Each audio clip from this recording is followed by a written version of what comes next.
Krishna and never forget him. And everybody is an eternal constitution, eternal servant of Krishna. Different levels of awareness of that exists in the material world. That's all. So we should view everybody as an eternal servant of Krishna. And those of us who are still in the conditional stage, we are still coming to hopefully the level where we can actually come to pure devotional service.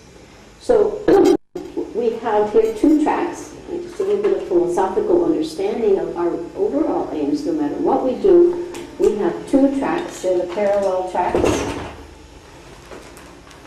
They're the parallel tracks as devotees. C and C, right?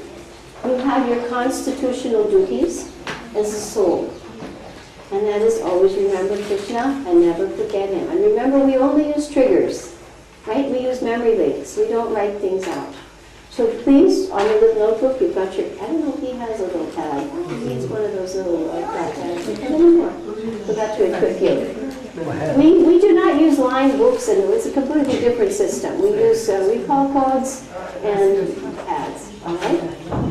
The whole idea is mastering the minimum, and we build on that. Okay, so C stands for your constitutional duties. Right? In the Bhagavad Gita, that's explained. Everyone in the creation has the constitutional ability as an eternal servant of Krishna. Right. But in the conditional stage, those of us who are still influenced by the modes of nature, we have our conditional duties. They're called your prescribed duties. Right? And the 2 should run on a parallel track. We do not do one at the exclusion of the other. We do not just sit and chant Hare Krishna if we don't have the qualification to do so. We have to act within the material sphere. And we don't just do our duties and forget constitutional duties. They run on a parallel track, and the conditional duties should, as much as possible, be diminished, and we should try to increase the constitutional duties. And we should try to avoid anything that would be a conditional duty that would be an obstacle, right, to the development of our constitutional duty. Because the goal is we want to become situated on eternal constitutional position. It's at least Brahma Buddha. At least that, okay? And then you're really engaged in devotional service. Okay, so everybody, we have C, C, right? Repeat. C. First one is constitutional. Constitutional. And the second one is conditional. And this is a parallel track. Parallel track. All right? And the 2 must not be exclusive of, one should not be exclusive of the other. Okay? So, when Arjuna wanted to give up fighting, right? He wanted to give up fighting. Did Krishna allow him to do that? No. He said, carry out your prescribed duty. That's your adhikar. But at the same time, what did he say? Always think of me. In the form of Krishna. So as much as possible, whatever we do here, you'll see, we're here, Prabhupada's picture, whatever materials we have to do, whatever we make, we try to weave that in as much as possible.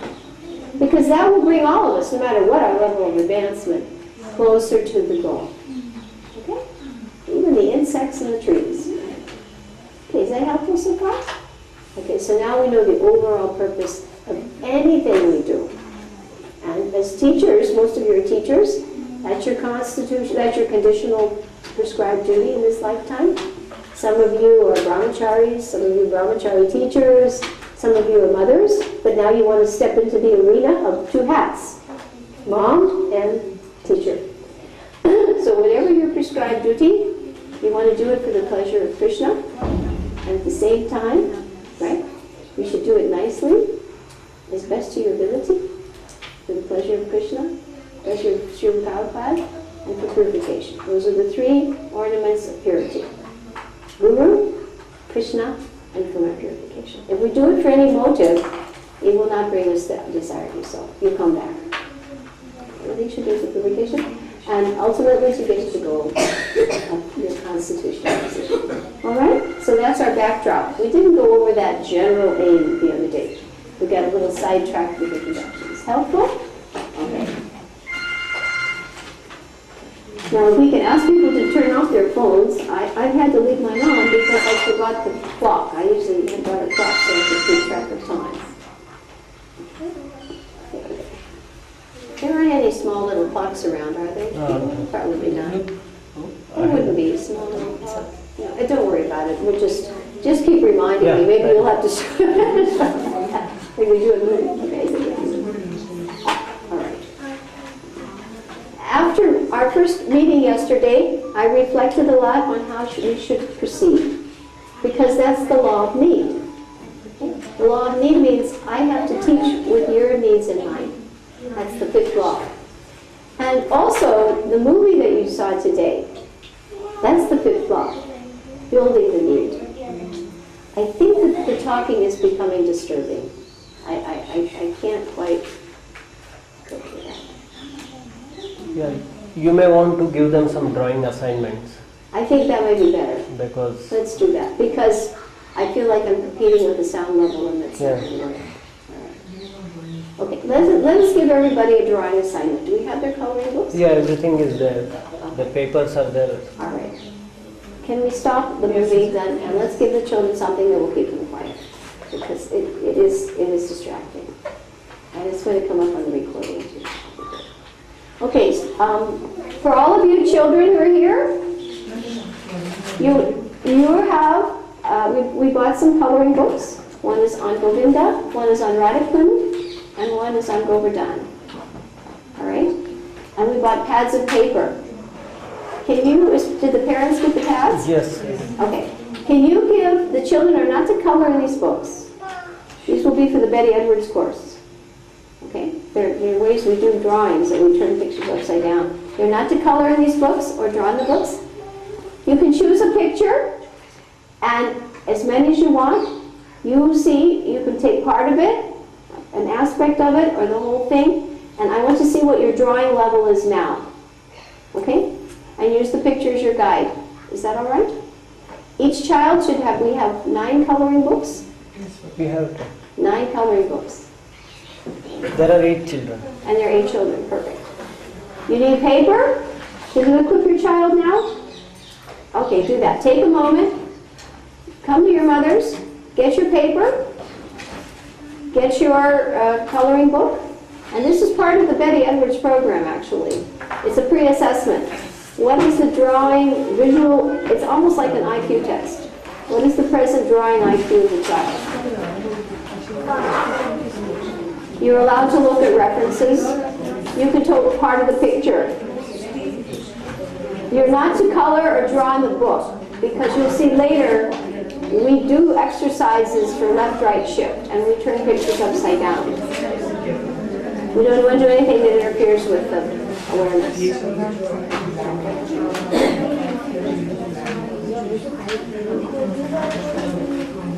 So she should pick a picture you like, or part of the picture. It could be just peacocks, it could be trees. And the one guiding principle.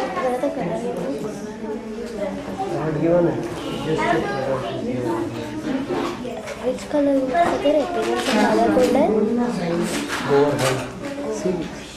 And these drawings will be shared later. That was when I taught privately, the children did it home. And at the end of our class, they all did an art thing. And they collected all these and dated them. And we saw amazing progressions, even without specific instruction, just from doing it.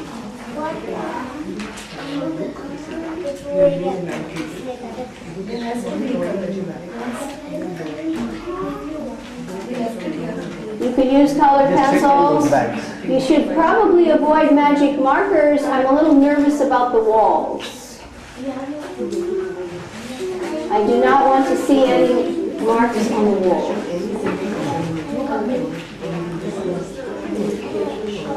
Wrong platform. I don't think they should use marks. She's careful though.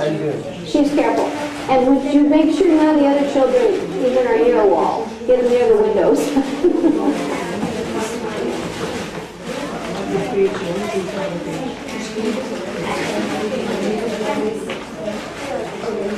This is an example of multi-level teaching. We should always put this in. There are some teachers in schools, they teach in open schools, no walls, 5 grades at one time. This is a test.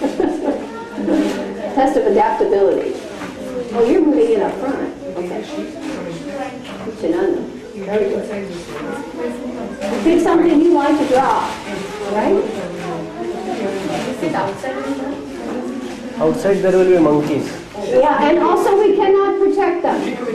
You know, surrender means protection. If somebody's out of your protection, they can't surrender. So it doesn't work. You cannot protect somebody who's out of your area of supervision. And basically it's one rule in education. In America there was a law called in loco parenti. The children in your class, by law, were considered your children. You were the parent in the place of the child.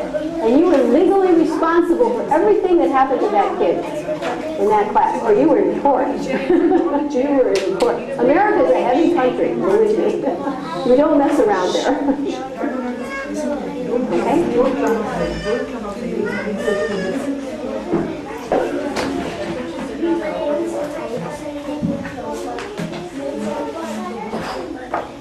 I think the chair's on the beam board, which might be a bit offensive. Actually, asking, can we go and sit here broken so can we sit outside or no? No, because we can't supervise it. There's just a rule that children should never be unsupervised for 1 second. One thing happens, I'm not kidding you. I'm so used to America where you can have a lawsuit slapped on you for any small reason in the world. Here in India, there's no such thing. It's fast changing. One thing go wrong. One prejudicial statement. One prejudicial statement on any grounds. One moment of inattentiveness. One moment of lack of full engagement. Finished.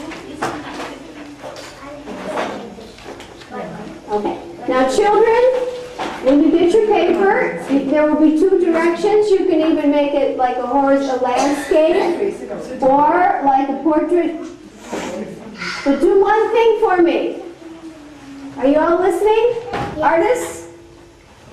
Before you start drawing, put a line a little bit away from the edge, all the way around the picture. That makes your frame. See how that looks so nice because there's a frame. When you get a picture and you like it, what do? You take it to the frame shop. It looks better, doesn't it? I guarantee already you see it's defined. And later when we study how to do a composition, it's essential. You get the idea. This is my. Okay.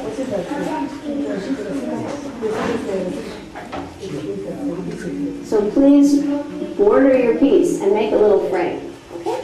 Makes a big difference. Okay? No rulers? No rulers, freehand everything. No rulers. Nityananda? No rulers. Freehand.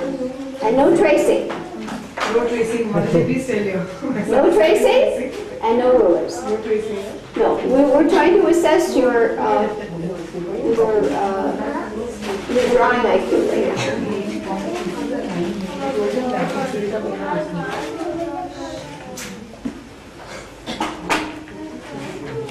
Krishna always puts us in new situations to test our ability to be flexible. But you're all learning something too, right? Even as teachers and parents.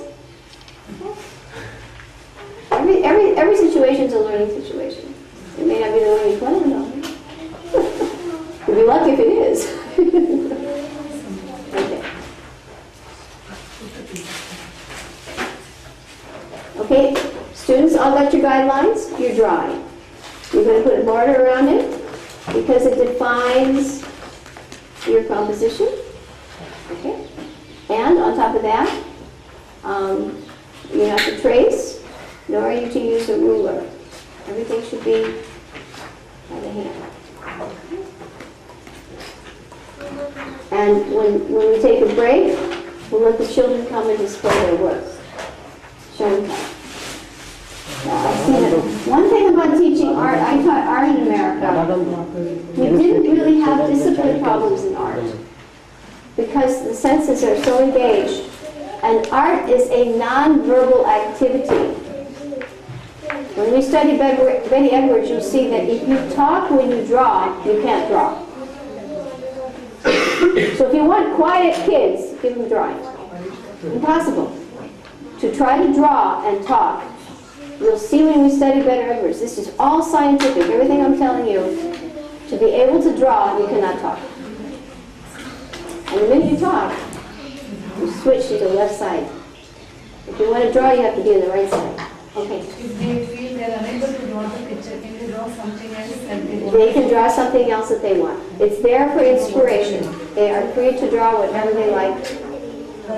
But sometimes children, and maybe they want to see a tree or a peacock, and they can take from different pictures and synthesize. We're not restricting right now. Okay? I think this first day is just to get them used to what this should, and that was my idea actually initially. Have them doing art and that. Very well. So students, your assignment for this seminar is you are in art class. And there's no talking. No talking. I want to hear a pin drop. No talking. When you do art, you cannot talk. It's not possible. If you're talking, you're not doing art.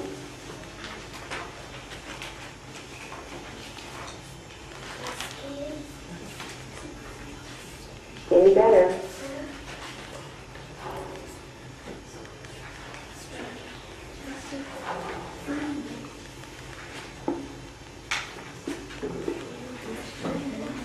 And Hare Krishna, it's going to stay that way. I don't want to have to stop the camera every time you guys decide to say something.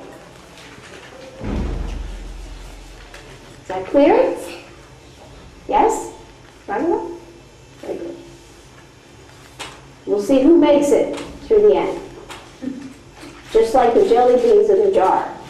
15 seconds. Pay attention.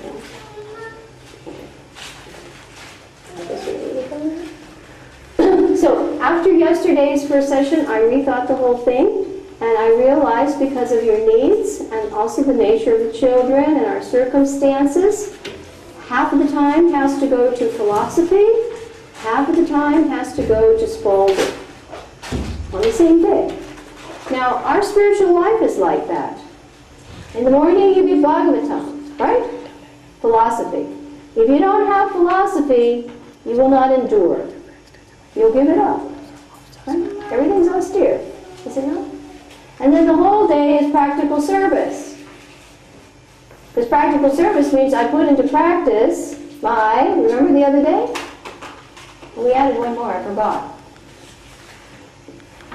AA, we didn't do AA, BB, and we did MM, PP, and we did the spiritual one, JB, right?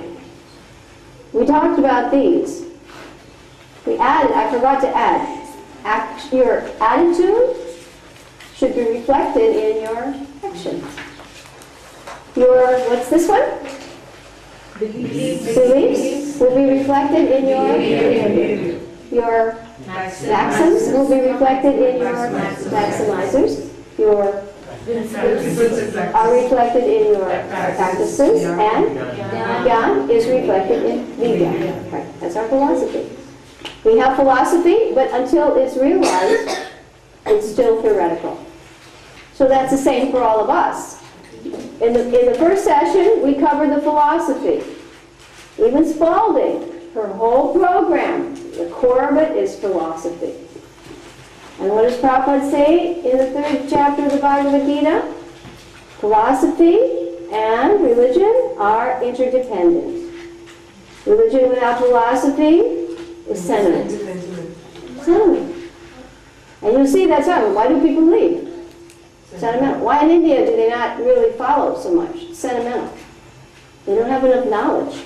They give it up. They'll start to give up their practices as soon as they see something from the West. You can't hold, you don't have the grounding to do it. You have to have the philosophical foundation. Philosophy without religion is mental speculation. It's dry, boring. We give it up. You have to have the two, interdependent, like that. So you see, even the way we do things, the way we do the wheels and the mindsets, we establish, I call it almost the Sankhya study. We establish the principles and the general overview and the points. And then you can start to fill in all the details and the enrichment. The two are critical. You can't do it one without the other. Okay, so everybody's got that? Okay. You see how we use triggers. We don't try to write things out. And this is better because the mind starts to learn to think and plan and teach that way. Attitudes will be reflected in your actions if you're honest.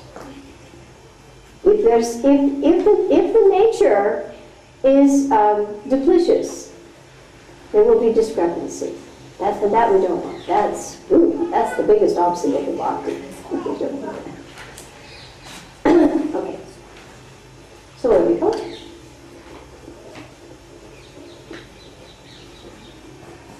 Right? And a little bit of recap the other day. We'll just catch up, review, and repetition for Radhakanta's sake. We talked about problems and solutions in terms of education, and we had to have the teaching, learning, statistics for why we do what we do. Everybody want to tell them what 80% is? 80, right around here. Anita, what's 80 stand In a for? class of 8 hours, our attention, we forget 80%. Right. If you hear any class after any session, after 8 hours, you will forget 80%. So you can see why most classroom situations are not so effective. Okay? You all know this too, right? Okay. And the other statistics, we did Dale's cone of retention. This is coming from the BET training, ISKCON's training. We did the cone, and we had one little girl, Gandharvika, even came up and duplicated the cone perfectly. You can see the way we do things, it's all learned in class. You didn't have homework to do. We might give you enrichment homework, right? Something you could relish, like finding your favorite shloka or studying up for a little drama or something like that.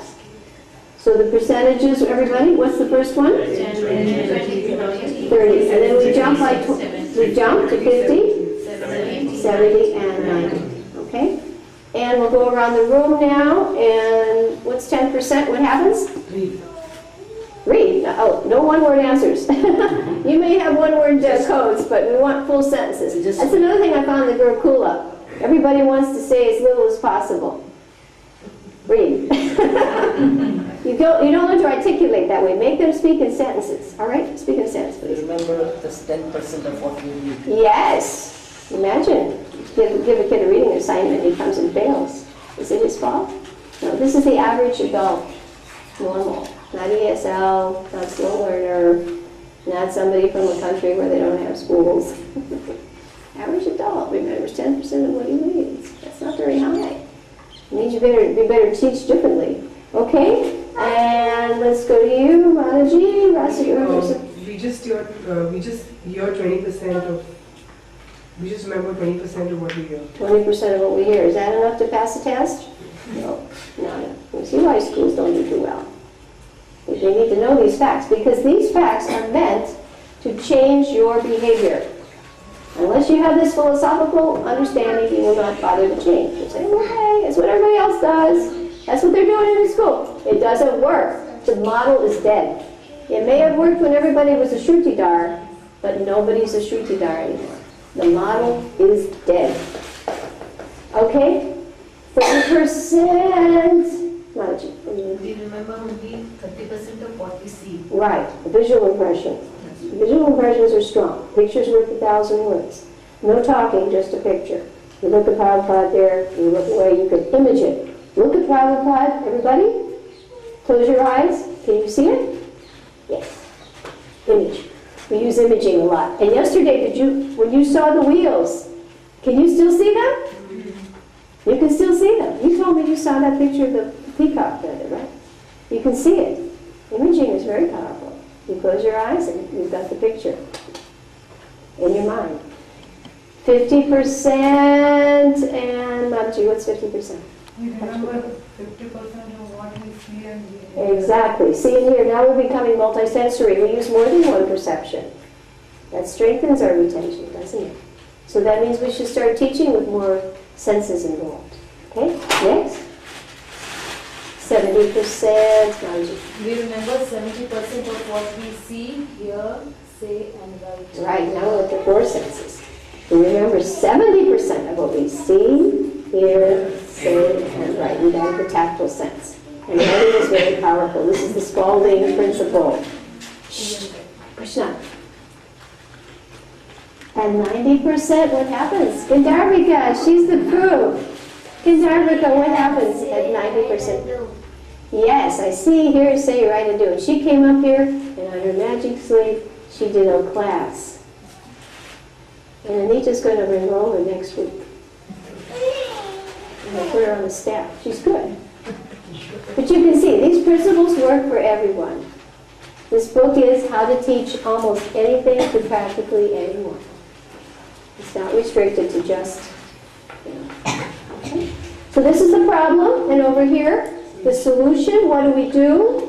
Well, we take advantage of people who have tried to figure it out. Mind mapping, and later we'll go into that. We've got whole books on that. It has swept the teaching profession, and in colleges, 25% of the universities offer courses in mind mapping as a learning skill. It's not baby time, and Boeing Airline designs airplanes with mind maps. It's not a joke. People say, oh, that's for kids.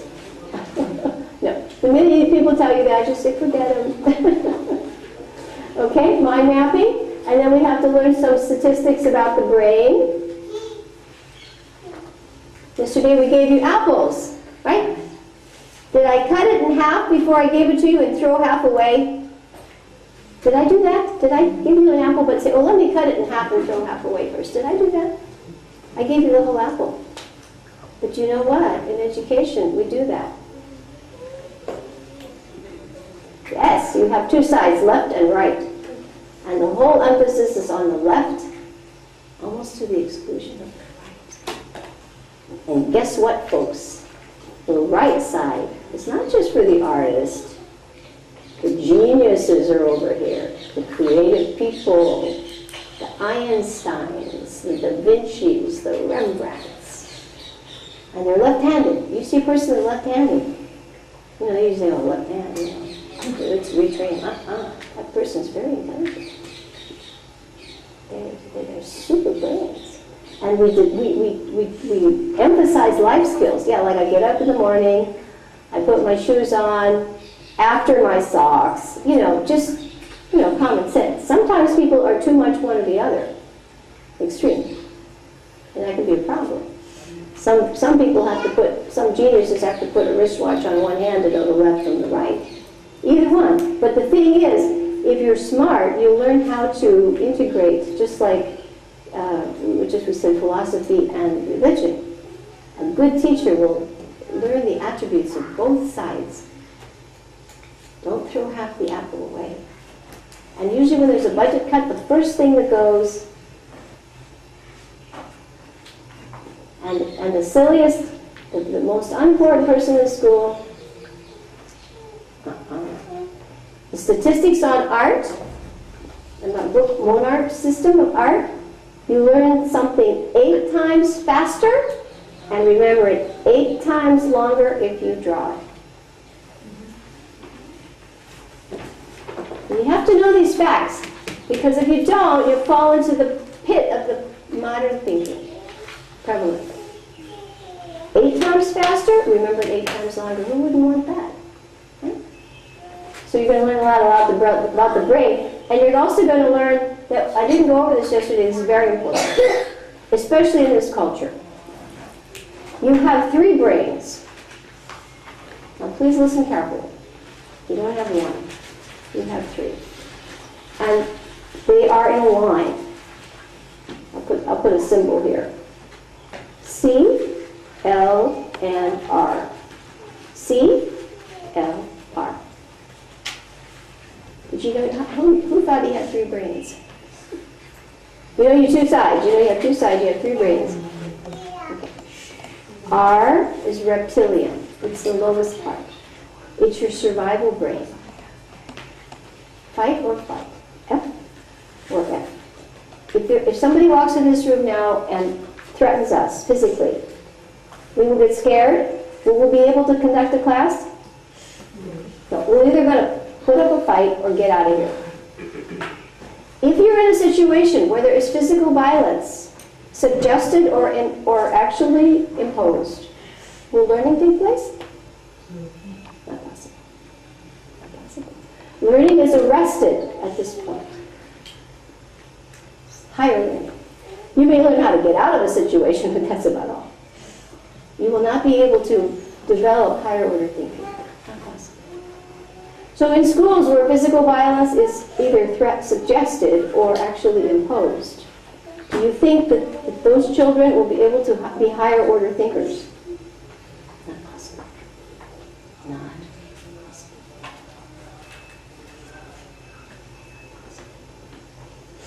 Above this is your limbic brain.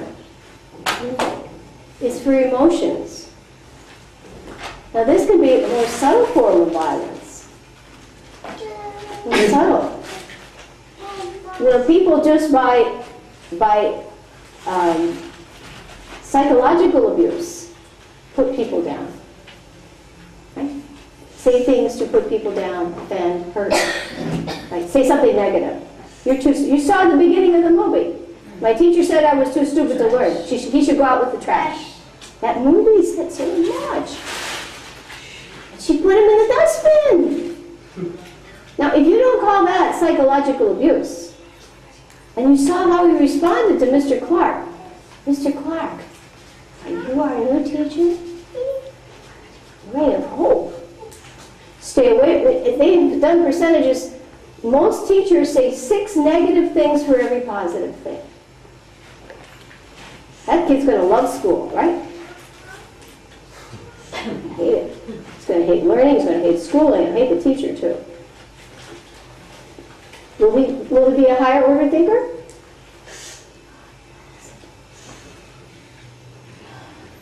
And yet, so many. Maybe you're past this, but how many people are past this? It says in the Bhagavatam, anyone who likes to insult others is in the mode of passion. Have you ever been around people like that?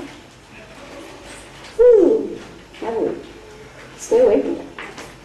And you read in the law of expectation what it really does. Dangerous. Very dangerous.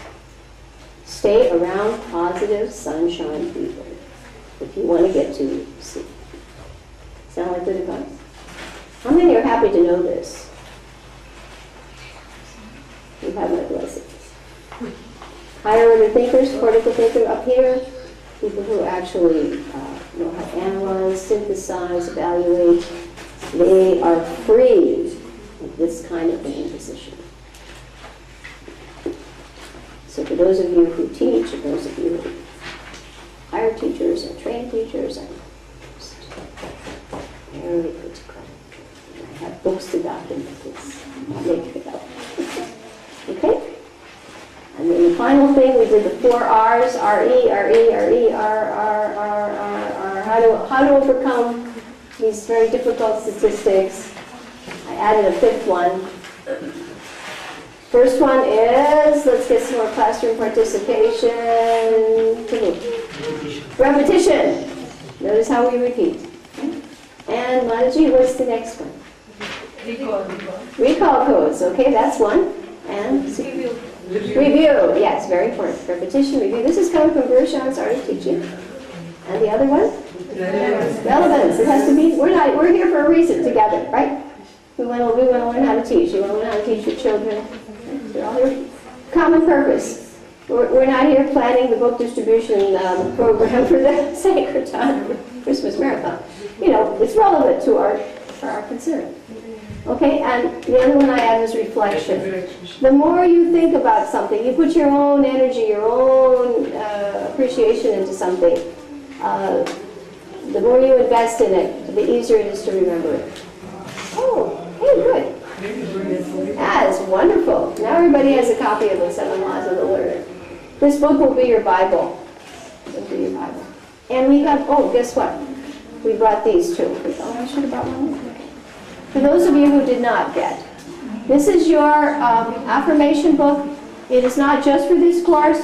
It's a very beautiful book. Dr. Shakti had these put out, and we need to get one for you also. There was one extra one in the bag. Yeah. Okay? You can get, here we go, one more. Please record in this book any one-liner, one-liner that profoundly affects you in your reading, especially now from Wilkinson, but it can be from Bhagavatam, Bhagavad Gita, any inspirational quote that you find on teaching, on education, and you can use this when you're starting to feel that your batteries are going down. You can go back, open up this book, and you should date the time that you read it, and you should list the source when you read it, and this book will be your own personal Bible. This is how I plug in my battery. I want to get enthusiastic about teaching. Like one of them, one Mataji pointed out to me, Rasamrita, don't let school stand in the way of your child's education. Why do they say that? This is why. One-liners. A lot of people out there are very witty and perceptive. So record like that. Okay? So that was a little bit of background, and it was repetition for everybody here, no harm. And it was new for Vedanta. Did you find all this interesting? Good. You like it? Yes. Good. New mindset? New mindset? Yeah. Okay. So now, we're ready to actually go. It takes a while to get everybody oriented, and that's part of our flexibility. All right, today's objectives. Are we ready?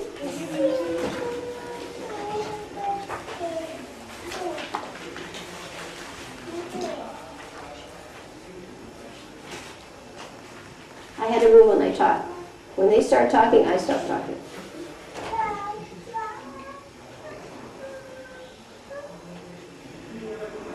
The power of silence. More powerful than screaming.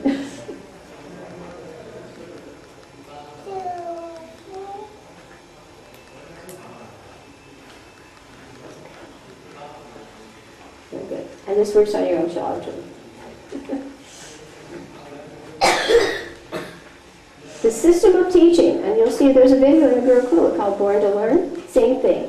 Overview, breakdown. Overview, breakdown. Overview, breakdown. Okay? That's the way the Bhakti Shastri course is set up. And that's the way these Matajis have learned Bhagavad Gita. Overview, breakdown. Overview, breakdown at different levels. Everything's a microcosm of two things, overview and breakdown. Overview gives you the whole picture. It puts you up in the airplane. You see what I have to learn? Yesterday we did a walkthrough on a book, right? And then we study the breakdown of the most major things each time. Break it down. And you always keep doing overview breakdowns so that you have, we called it in art training, in fine arts, working the whole canvas. You never just focused on one part and then later got to the rest. You blocked it in, you wash, then you put in the halftones, and then you put in the details, and the whole thing is supposed to come up at the same level. You don't focus on one part. Because if you do, it won't be consistent with another part of it. So that's the way we teach and we study. We work the whole topic as much as possible. And then when we want to focus, we can focus, but we never lose sight of the overview. Okay? So, another important point, we didn't do that one yesterday, but overview and breakdown. And if you look at our Bhakti, when we're doing Bhakti Shastri, You'll see the professionals, what do? Class course outline, overview, and breakdown of each chapter. And then you'll have an overview and breakdown. You can get it down to every shloka. Overview of the shloka, breakdown. Two important terms, overview and breakdown. It's much like an atlas.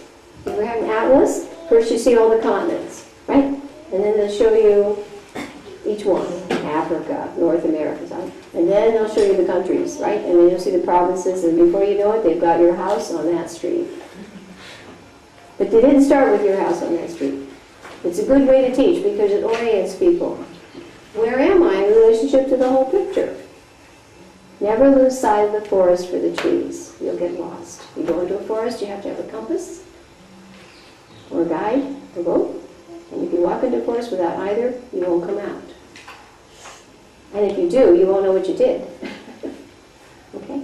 It's critical. And this is in a movie, Born to Learn. We have it in the video. It's book too, Born to Learn. Everything I say is coming from professional sources. I do not manufacture. I can tell you my own personal experience. I wouldn't be up here if I didn't have that. But I never did anything that I didn't find was tried and true method, and other people found it so too. There's no time to waste. Don't reinvent wheels. Get help from the experts. Okay, so there are 7 laws to the learning, right? Okay, and we learned them. That was an acronym. That was a new word. What's an acronym? Who wants to volunteer and tell us? Acronym. Anyone from yesterday? Okay, Radharani, what's an acronym? The word and each alphabet stands for another word. Right. It's a recall code, isn't it? And you can create your own acronyms to memorize things. So who wants to give us the rundown on the acronym learner? Can you do it? A for attitude. I'm sorry. Yeah, M learner, for help. learner. E for Which law? Law 2. estimation. Expectation. Expectation. Law 3? A for attitude. No. Oh, no. Application. Application. Okay, R for retention. good. N for need. E Good. for equipping. Okay. R for Revival, which we're not doing, but good. Learner. So that's another thing. When you want your children to learn something, you can take the first letter of something and set it up into an acronym. You see, one of the best chapters is the law of retention. It's full of ideas for this kind of thing. Full. He uses alliteration, acronyms, mnemonic sentences, recall codes. It's a little handbook. It's great. Master the minimum. And then if you forget, it's a memory link. It triggers the thing you want to remember. You can only remember something that's anchored to something you already know. Okay? So we did that. So we did the laws of the learner, and there were 7. 3, 4, 5, 6, 7. Anita, does the number 7 trigger anything in your mind? Did you remember something we said about the number 7 yesterday? Should not exceed 7. Not exceed 7 folks. Let's let her see. Do you remember? 7? In mind mapping. Mind mapping. The 7 spokes of the 7 is what? The maximum. Maximum. Maximum. If you try to learn more than 7 at a time, right. you get overload. Don't put more than 7 spokes on your, or if you have to put more points, see if they fit in on a breakdown. Okay? 7 bits make a byte. Okay. 7 is the maximum. We're giving you facts to maximize your teaching effectiveness. All of this is statistically proven by people who write books on it. And they work. As they write the books, it works. Okay, so we have the 7 laws. Okay, so we want to do an overview now of all these laws really quickly. Even though we want to focus on the law of the learner, we don't want to lose sight of where it belongs in the whole picture. Yesterday you learned L-E-A-R-N-E-R. You learned the name of them. Okay. So what if today we all dropped in? We don't want to say anything so gross, but the point is, at every stage, you add a little more. You don't try to just go into one and just do the full thing and then the rest got forgotten, okay?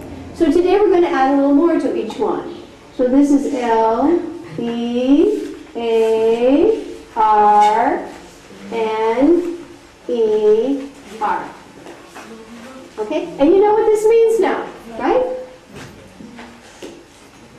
Now the next level that we want to aim for would be in each chapter, and now you've got your books. I should have actually tabbed these, my time schedule.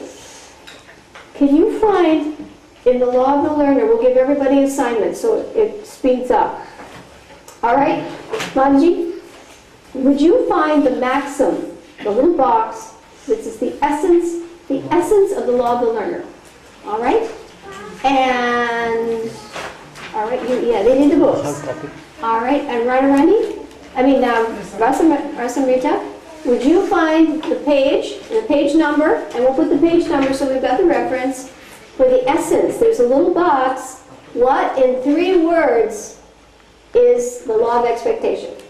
Okay, you find that. This is good because this is an exercise. And you actually will have to do this as people. You're not going to get someone who's going to come up here and spoon feed every subject matter to you. You're going to have to do what I'm doing. You're going to have to take whatever your child has to learn, go through it, and master the minimum. So this is an exercise now.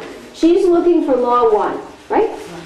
Okay, where is the maxim for Law 1? And you tell us, in a minute, you look at it, and then you'll tell us the page and what it is. For each, yeah, not yet, you do it. This is a research exercise. Okay, application. Who wants to do the law of application? Volunteers? Okay, Damodar. Find the law of application and find in the book where, on what page, is the little box that says in 3 words, what's the message, the essence. This is in Law 1. Law 3. No, we're doing an overview. Remember, we will go into Law 1, but we are always keeping the overview in mind so that we never lose sight of the whole. This is why if you teach this way in the Gurukula, by the time they get to the final at the end of the semester, they haven't forgotten, in April what they learned in September. It's long-term retention. This is the danger of schools. I learned something and I forget it, so I can learn something else and forget it. What's the point of that? Yeah. It's on page number 42. Okay, wait. We're going to just do your research, and then we will do a research sharing. Okay, we have L-E-A. Damodar's working on A. You have to find in the book where the box is. Are you familiar with the book? You guys, okay, you're not so familiar with the book. Okay, he has in this book a plan. The first part is maxims, second part is maximizers, and usually at the end of maxims, you will find in a box the meaning. Okay, now I will give you a hint. I just saw it for application. Application. Okay, 137. 137 for you. All right, everybody else, let's get somebody else searching, okay? The law of retention. This is gold. You want to do that one? Okay, Anita wants to do the law of retention. This is a big thing in the Gurukula. The kids have to pass the test, and we want them to do well. And if we know these laws, they will, I guarantee. Okay, who wants to do the law of need? That means you find the box, and you write the page down for everybody's benefit. This is a collective research team now. This is a research team. We're helping each other out. Okay? And, do you want to do that one? Okay, need. Where will the rest of us be able to find the box that's the law of need? And this is also familiarizing you with an overview of the book. You will learn how to become used to using this book. It should be your Bible.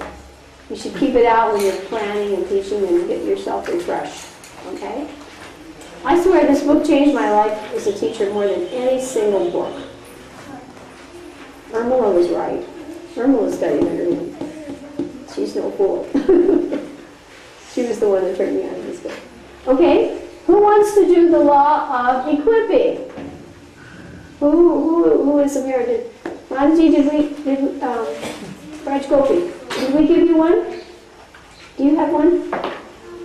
Can you do the law of equipping? Are you lost? I think you're confused. book, you have each law is a chapter. Okay? Law of equipping is the fifth law. Sixth law. Okay.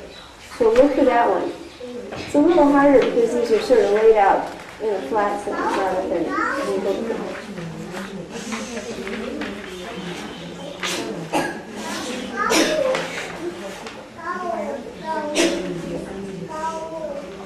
Now, is this you can see this is more for teachers, but is it okay for you? Okay? Yeah, because actually this is the foundation of why we do with what we do with you. So I sort of warned them about this, but I wanted you to come, and I wanted them to meet you and see also what you do. Hey, welcome. Has everybody now you sort of know what to look for? Okay, you're on Law 6, equipping. So in that, if the first part is maxims and the second part is maximizers, that's the way the book is set up. He has two parts. Each one's a chapter. So actually 6 would be chapter 12 and chapter 13. Maxims would be 12 and 13 would be maximizers. And the essence is in a little box. Yeah, it's the meaning. I think Rasa Rita knows these books pretty well. You've really gone through it. You must like books. Every time I talk to her, she's telling me about some book she read. You're going to do a drama, and you're going to be the subject-oriented teacher. Yeah. And we're going to have, everybody's going to get, we're going to pick someone who's going to be the style-oriented teacher, and we're going to pick someone who's the student-oriented teacher. And you get to play the part. Okay. I think we're going to pick Damodar to be the student-oriented teacher. He's good with kids, huh? Yeah. Okay. He will be the student-oriented teacher. You will be the subject-oriented teacher. Who of you likes things to be? Who likes magic markers and posters and I know, Gadarmika. You will be the style-oriented teacher. Why not? You know? Okay. If you can memorize your part, I'll give you the page. You know? You sure? Radharani, how about you? Okay, she's going to be the style. So we're going to have a little drama, and you're going to come up here. We did this in the Gurukula, and they had to dress the part. And I tell you, it was fantastic. They were far out. Style-oriented teacher came in with, backpack and balloons and magic markers pouring out of her pockets, and posters. Guess what I am? Style-oriented. Everybody fits into one. I have to have all my equipment, or I'm not prepared. I'm always carrying 10 bags around, even in double. Okay? So everybody got your research assignment done? Ready to go? Are you number 1? No, what was you? Did we get all of them? What was your question, Umesh? I don't know. I think the last one is left. Oh, we didn't do, revival. Yeah, we're not doing that because it's very Christian in this book. It's trying to bring people back into the fold. It works in Krishna consciousness too, but it's not our concern in education, really. It's like when somebody leaves the society, how to encourage them to take up the process again. And the Christians have the same thing. People turn away from Christianity and how to encourage them to come back. So it just didn't seem like it fit in this. So we did 6 out of the 7. Okay? Not that that's wrong, but it didn't fit our... Okay, you follow me okay? It's over your head, yeah. It's okay. They wanted to come so badly, and I didn't want to tell them don't come. But you'll get to see in a little while what they can do. They're very special features. And they're so sweet. They're so sincere. Okay, are we ready? Okay. Is the Law of the Learner research expert ready? Okay. Law of the Learner research expert. What page will we find the meaning? Okay, everybody turn to page 42. And are you all making your wheel? Make your wheel, because this is these little books, you can use hundreds of them. They're your little notebooks. And you'll know what this means. Nobody else will, except if you've been in this class. Okay, so we know what L is, learner. And on page 42, we're going to get the essence. So everybody turn to page 42, quickly. Everybody do it? Follow? I know, before we do that, let's get the numbers. Okay, E. Where will we find The law of expectation. Page 93. 93. Yeah, see, I'm forgetting. I have to do the overview first. We don't want to get bogged down in the details. I don't want to forget my own message. Who's got the law of application page? Who's the researcher? 130. What was it again? 137. Okay? So write that down, everybody. You don't have to look it up. The research team is helping each other out. That's what research teams do. Okay, who's got retention? Anita? We had it, but I think there's a page missing or. 189. I should find it. It's page 189. 189. 189? It's missing in some books? No, it's there. We got it, it is there? 189? It's missing. In this book, it's not Oh, there. okay. That's a critical chapter. Retention. Ooh. One page is missing. They're all critical. Actually, it's like he says, it's a row of dominoes. It's like the Bhagavatam. He said, any chapter can stand in isolation, but in unison, they're dominoes. Yeah. You cannot really do with one without the other. And this is the critical one, like the first canto. You know, the first canto says it all. And actually, anything Prabhupada wrote, Jayadvaita Swami said it. He said everything on the first page. No matter what he wrote, Krishna book, he said everything, in case you never got past the first page. Okay, 42, 93, 137, 189. Okay, where will we find the law of needs? 249. 249, everybody, write that down in your little mind map. 249, your wheel. Okay? Now you see how you can get your kids to actually do some work. They can even come up with little walkthrough books on everything you teach. Have them do a little we do little walkthrough books, guidebooks, and that'll be a fun project. You know, their science book, their whatever books you study, physics or whatever. They can make little walkthrough books that they can use for their own study. And you can even get them typed up and printed out. It'd be great service. And a nice project. And it'll get them activated. You know, it's not just, the whole idea is forget past and learning. It doesn't work. You say 10%, 20, it's practically useless. It's a waste of time. It's a waste of time. 249, where will we find the law of equipping? Who's got the law of equipping? 306. My hearing is really bad. 306? Okay. Right?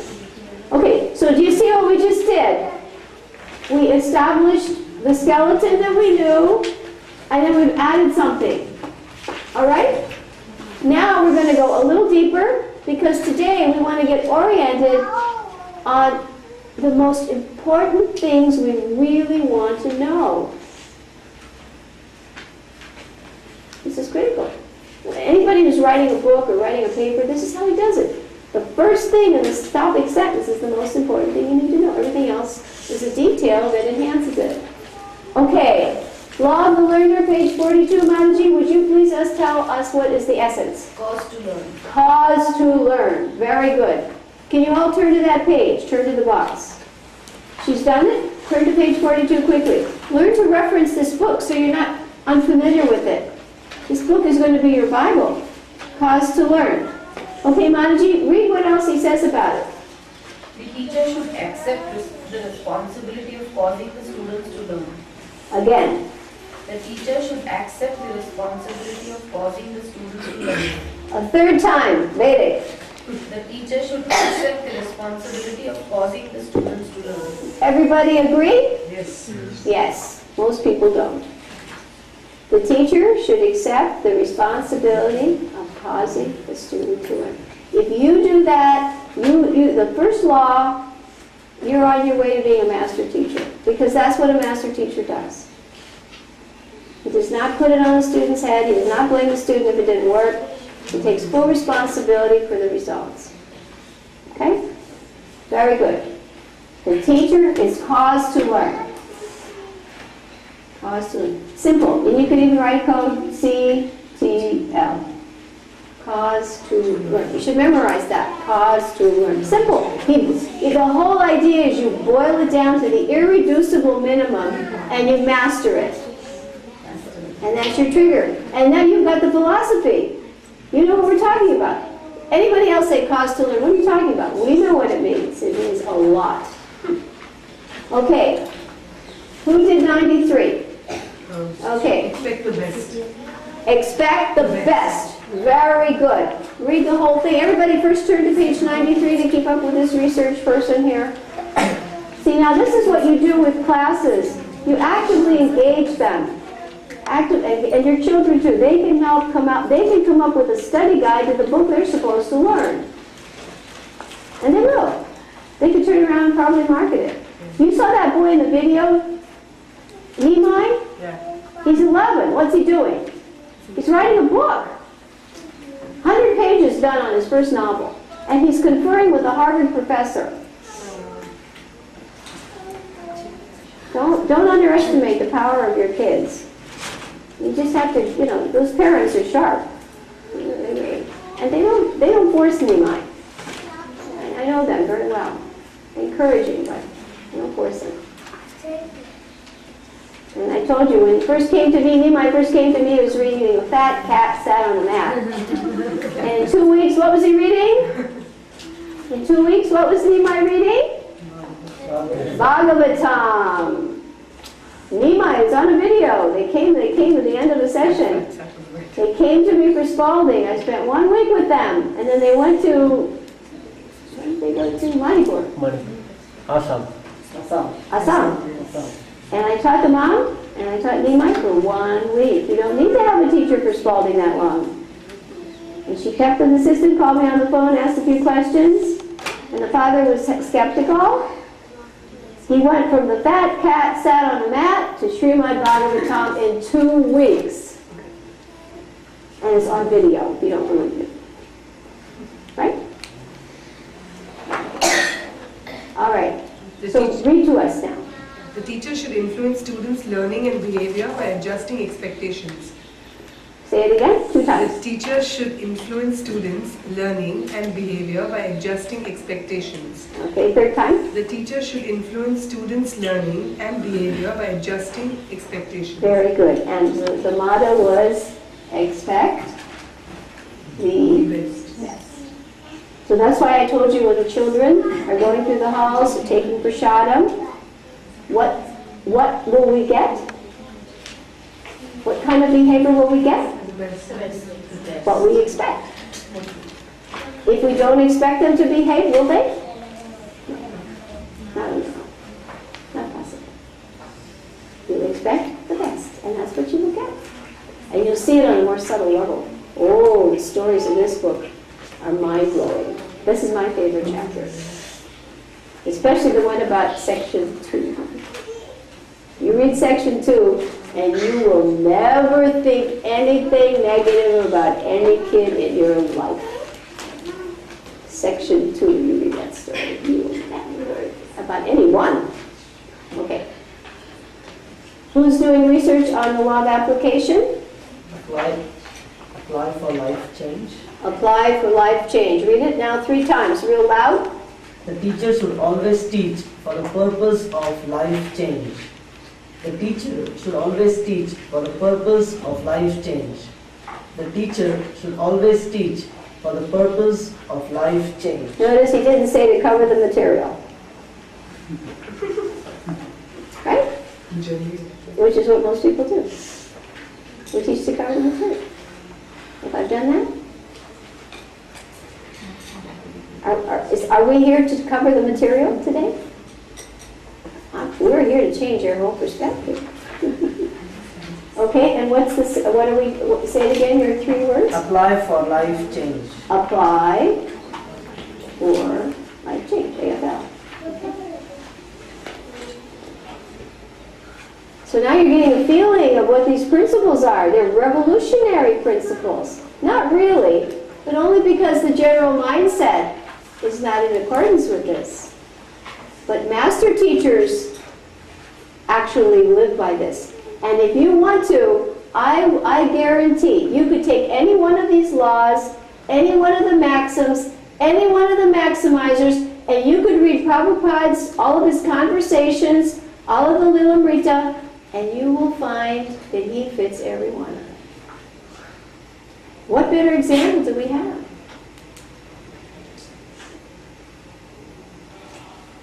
If you want a living example, and he's still alive, and everybody knows he's still present, of every maximizer in that book of a master teacher.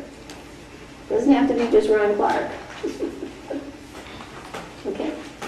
And that's a good exercise. And we should probably do that as a homework assignment. Take one maxim you really like, and think something that you remember hearing somebody tell. Now we're fortunate because we get people come. Enjoy maximum mastery of the irreducible minimum. And third time, verbatim conclusion. The teacher should enable all students to enjoy maximum mastery of the irreducible minimum. Wonderful. Very good law. And that is what we're doing now. Okay? Master the minimum. Let us now go back and review. What is this one? Cause to learn is? Expect the best. Expect the best. 3? Apply for life change. Apply for life change. R? Master the minimum. Okay, who's doing law of need? You're doing law of need. Building the need. Building the need. B, T, N. Now today when I asked him to show, or yesterday when I asked him to show you the video, that's what I did. I knew that if you saw that video, you would feel motivated to see and teach in a new way. It's motivation. And it's not only that, that's one side of need, but the other side of need is what do the people who you're dealing with, what do they need? You're not just teaching content irrespective of need. What's the point of that? If I stood up here and I was trying to teach you, Sanskrit for studying the Vedas, I don't think we'd stay for more than 2 minutes. And I've seen classes like that. I've seen people come to give a Sanskrit class, and by the second day it went down to half, and by the third day still half of half, and by the fourth day, fifth day, it was a 1 week. By the last day of the class, 1 or 2 people were left, and the teacher didn't even notice. Now that is not in touch with your group. But it happens, doesn't it? It happens. Only in most classes, kids are forced to stay. They're not free to get up and walk out. But eventually they did. Okay.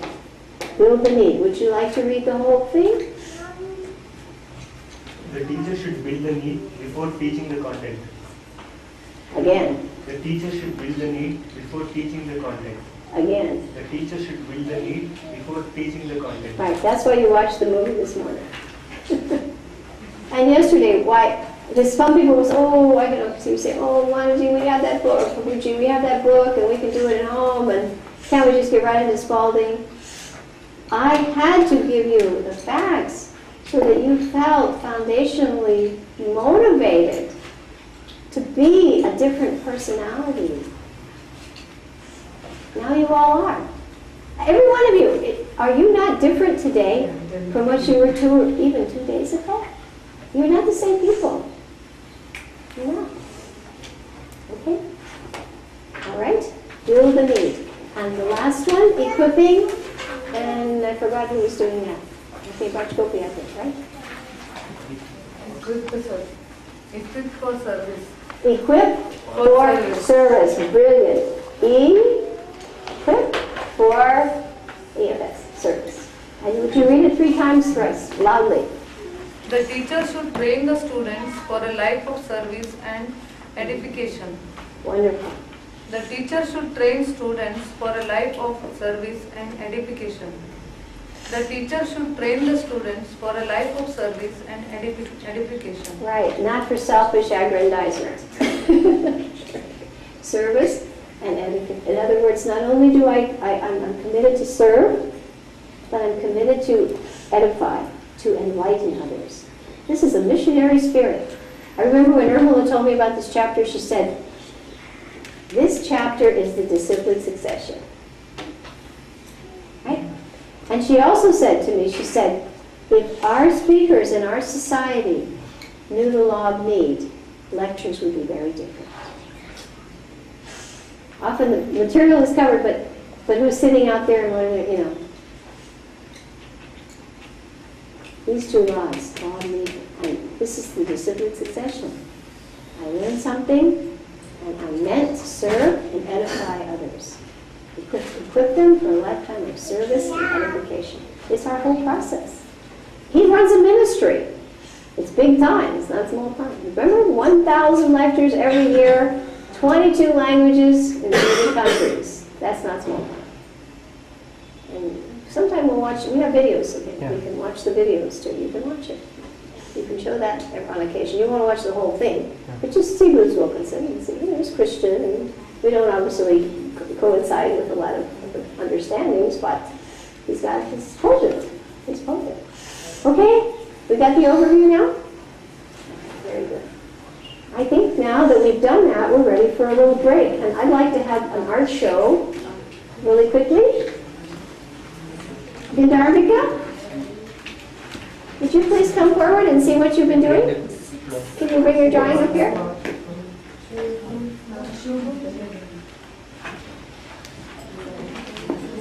Everybody on board so far? Little hard, okay. Okay, Gandarvika. And she here has done a drawing. And in it she has drawn very beautifully. This looks like jewelry on something. Or is it design? Is it a design? Is it your own design? It's your own design. It's very beautiful. It almost looks like some pendant on Radharani or something. That's very nice. Now, we have given each of the children a loose leaf notebook with the pages. And actually, the sheets, I guess we gave them full-size sheets today, but we have smaller pages so they can mount pieces inside. That way they can paste them and they can have a border. And we can even put color pages. When I did that, sometimes I'd put a color sheet in, and then they would have like a pale pink or pale blue border on their drawings. Okay, you can walk this around, let everybody see your work. Okay, you can go around. Okay? And, oh, look and see how quick they come up. This guy looks like he's right out of the Krishna book. Yes. He looks like one of the little gopas. Look at that face. It's just amazing. You know, like the way Jadharani used to paint in the early days, the little faces of the cowherd boys. I bet you're cowherd boys. Okay, let's see what this little cowherd boy can draw. Are you ready? Let's see. Monkey eating the butter. Wow! Did you do this? Yes. It's fantastic. I can't believe you did this. Say it real loud again so they can hear what this is. What is it? Who is it? Tell everybody so the camera can hear. Okay.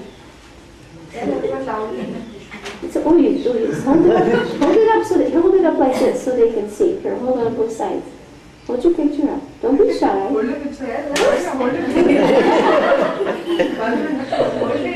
it. Now normally you look at him and he's marching around as though he's in full control. Now he's got a little bit, okay. Okay, can you see? Yes. Okay, tell them what it is. Who is it? Monkey eating the butter. Monkey stealing the butter! Oh, it's wonderful. Can you take this around and let everybody get a close look at your piece? Please take it around. Okay, Raghava? Okay. No. You didn't do that. I did. I can't believe it. No one will have any doubt as to who this is. Okay. Hold it up. Everybody, who is this? Aristasura, am I right? Isn't that fantastic? Now this is without any instruction. Now you watch, after we give them a few little tips on how to make something look really professional, believe me, there are books. Oh, and wait till we put you adults to the bed. Every course you'll be drawing like Rubens after 2 weeks. I guarantee. Every system I have is a breakthrough book. International bestsellers. You're already on the bestseller list. Are you surprised? Are you surprised? Did you think you could do Aristasura so well? You must go show everybody. Super. And he's how old now? 11? 7. Oh my God, that's far beyond 7. Intellectual drawing. And we have a way of grading by age. creative ability. Okay. Tanvi, come. Tanvi is such a quiet girl. Tanvi is 11, right? Oh, this is too sweet. Okay, Tanvi?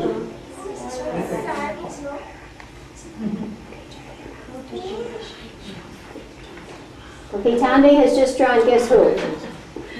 Who is this? Srimati Radharani, right?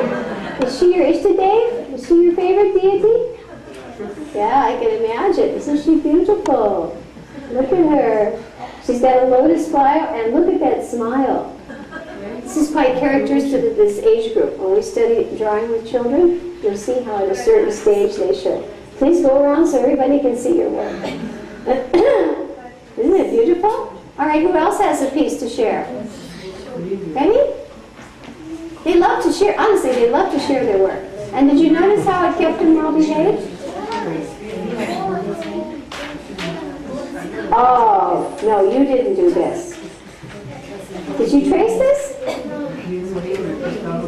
Not possible. This is shocking. How old are you?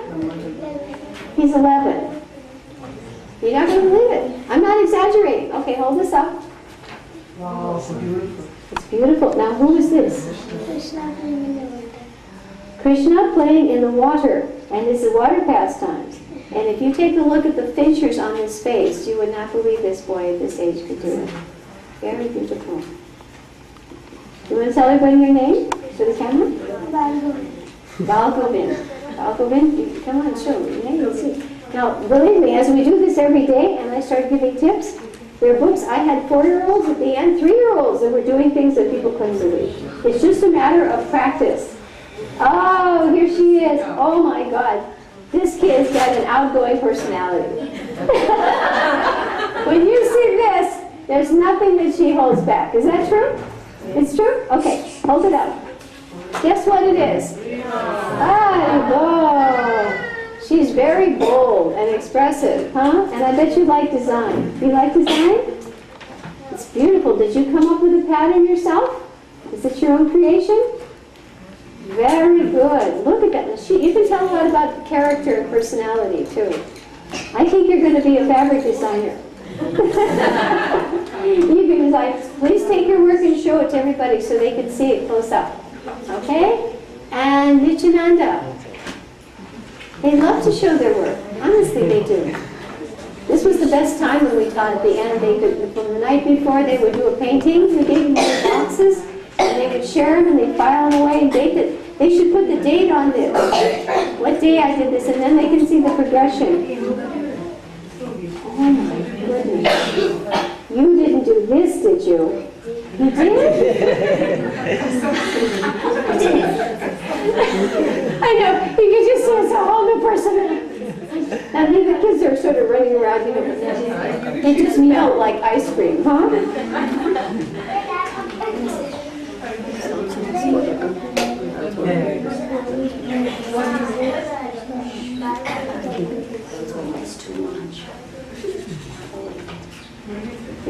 This is an unbelievable picture. This is one of the sweetest pastimes in the Krishna book. Krishna carrying the chapels of Nanda. It's too beautiful. And it's one of the sweetest pastimes, isn't it? Krishna is a servant of his own parents. Show everybody, Nityananda. They have to see this. It's too beautiful. Do you see how he melted? He's just, you see, art brings out the right side, the soft side in us. Right side is the soft side of people. It's the soft side. So, you know, we need to be both. We need to be strong, but we also need to be soft and sensitive. You'll be surprised how much they'll be. You yourselves, when I put you through the Benny Edward course, you will not believe what you can do. Benny Edwards has people in 3 days drawing like Rubens. And it's all scientifically based. It's a must. That book you have to get. You saw we did some exercises with you too, okay? Okay, so how's our time now? How are we doing? 10 to 5. 10 10 minutes. 10 to 4? 24. We started at 2:30. Okay. We can go till. So we can go, okay. So I think everybody needs to stretch and walk around. Did you have fun so far? We put you through a little research activity. We had to update Radhakanta Prabhu. Did he have to leave? Oh, he's gonna. I wanted to see all the artwork, huh? Did you like the artwork in there? Good, huh? And you'll be surprised what they can do. And all of you have all your equipment. You've all got lots of pencils and things. You've got a lot of material. You've all got your Prabhupada book. And it's good that children can participate because more and more from now on we're going to be doing that. Okay, after this break we want to get into the phonograms. We promised you that. Oh, thank you, but I'm okay. Actually, public speakers already told me this. Generally, don't eat or drink. It's not smart. You either get sleepy or you got to go to the bathroom.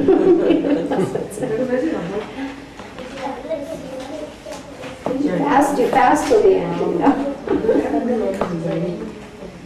I can't thank you, artists, enough. Now I know what you're really like. She's outgoing, huh? Is she at home? Is she very outgoing? Yeah. Very good. And you can see now, when you build on their drawings, and they're going to want to do more and more and more and share more and more. I really like it. Art is a wonderful, wonderful medium.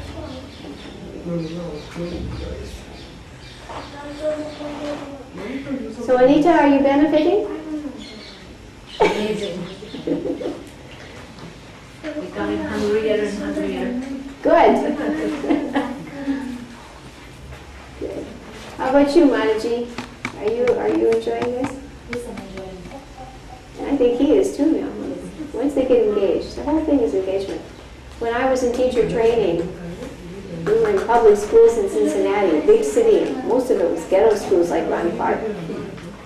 And the supervisor would come in unannounced. So we couldn't stage anything. You know, like, oh, she's coming on Monday, therefore let's get everything ready. You know.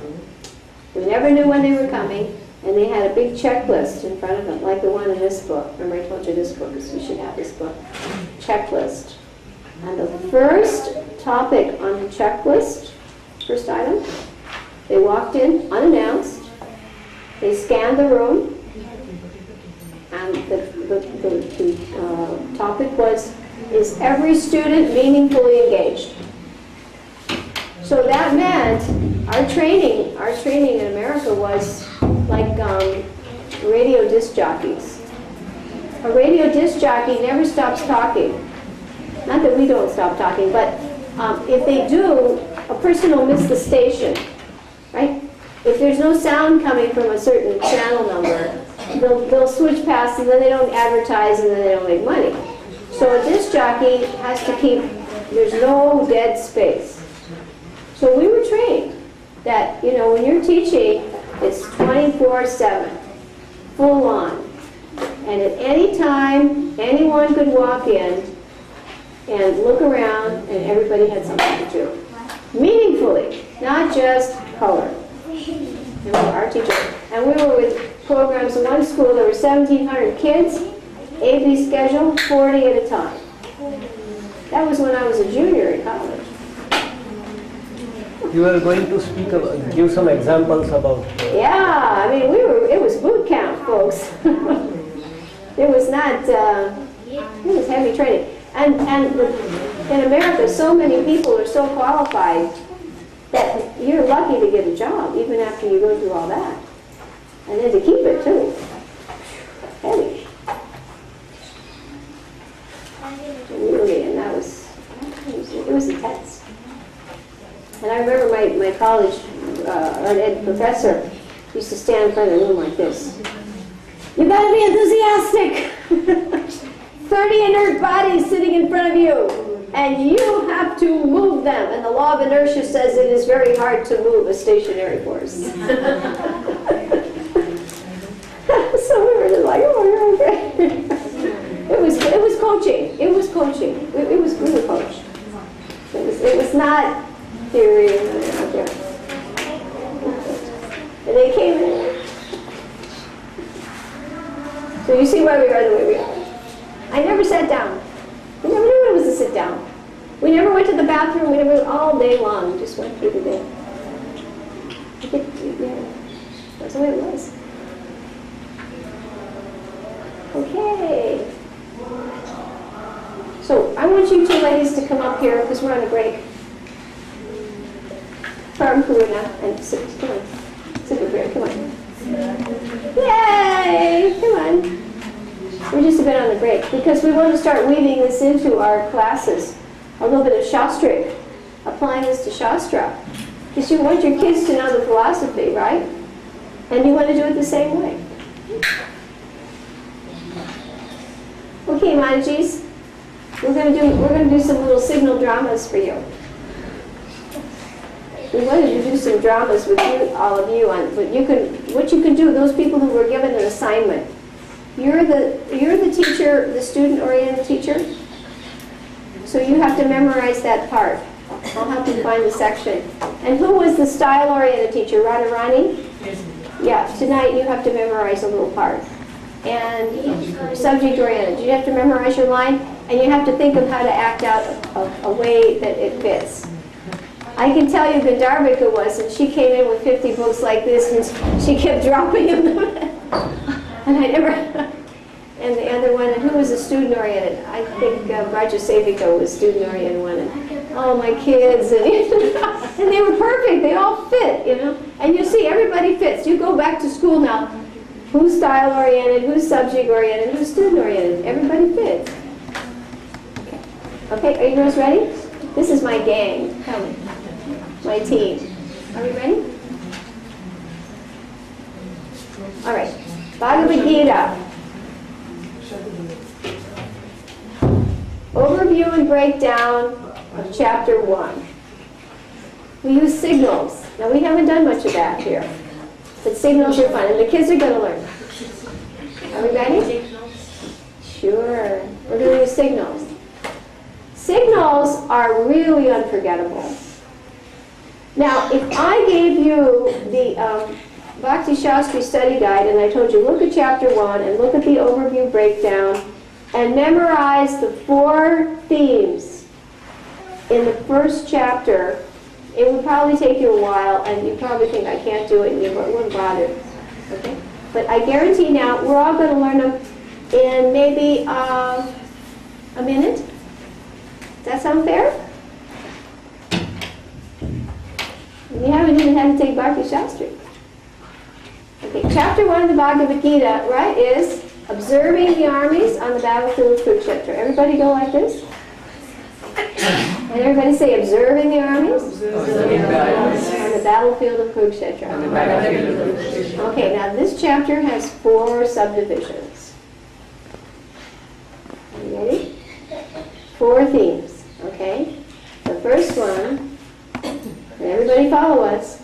First one is preparations for war. Preparations for war. Very good. What's the first one? Preparations for war. Okay. The second one is signs of victory. What's the first one? Preparations for war. And the second one? Signs of victory. Hey, you know 2 out of 4. I don't think the time's up yet, right? The third one, Krishna is Bhaktavatsala. Okay, what's the first one?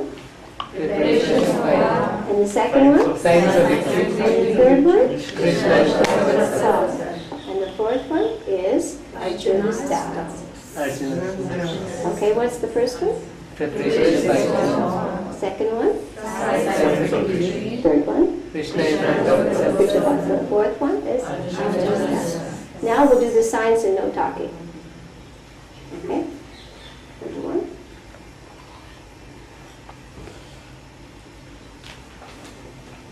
Okay. Everybody know 4 themes? Very good. All right. Can you girls tell them, let's see what we want. How many verses are in chapter 1? 46. Okay. Chapter 2? 92. 72. Chapter 3? 43. Chapter 4? 42. Chapter 5? 29. Chapter 6? 47. Okay, chapter 7? 30. Okay, we can do it together. Okay, chapter 8? 28. Okay, chapter 9? 34. 34. Chapter 10? 42. Okay, chapter 11? 55. Okay, chapter 12? 30. Good, okay.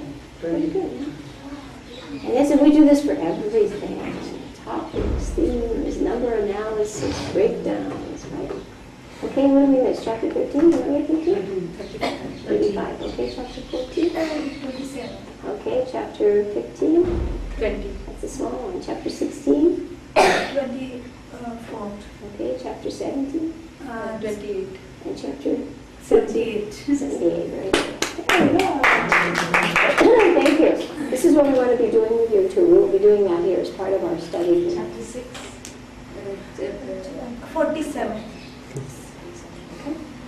So we'll be doing that as part of, we'll be weaving that in. Thank you very much. Okay. We just wanted to give you a little bit of an introduction on how to teach very fast. Okay, what's this? Science of it. Signs of victory. Very good. See, you know, yeah. We won't forget the 25. What's the first one? 70. Next one? 45, Well, look at your, yeah, just close your eyes, okay? 70, did you image it? You should do this because as you work, you build in the study. You don't go home and do it later. You remember Wilkinson's, he did that test with the kids, first day, after 20 minutes, he threw a pop quiz. And the girl said, but we haven't had time to study. And he said, I failed. They couldn't pass it. 60% and you fail. Yeah, the whole idea to master teaching is that you learn it on the spot. And that's practical, like in the Gurukula, the kids go to an ashram, and you think they have time to do this? Do they? Do you think that teacher has time for a lot of kids? And you think if they go home now, in India even, are they going home to parents who really spend a lot of time with them and don't put them in front of a TV? I doubt it. You're forced to teach this way if you want your kids to learn. Am I right, Anita? I've been through it. Okay, we're going to put 2 numbers on this one, 2 little branches on this. I think I did that wrong. Anyway. Yeah, okay. This is 26, and the 2 branches are 21 and 5. Okay? So you've got 70, image, 45, 26, branched out into 2 parts, right? 21 and 5. Okay. Then you have 5.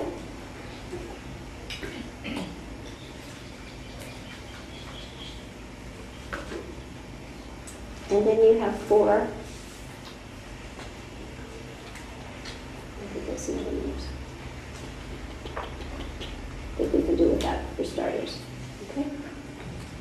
70, 45, 26, 21, and 5.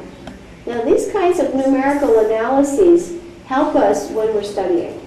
Because I always say if you get a piece of maha cake, you don't put the whole piece in your mouth.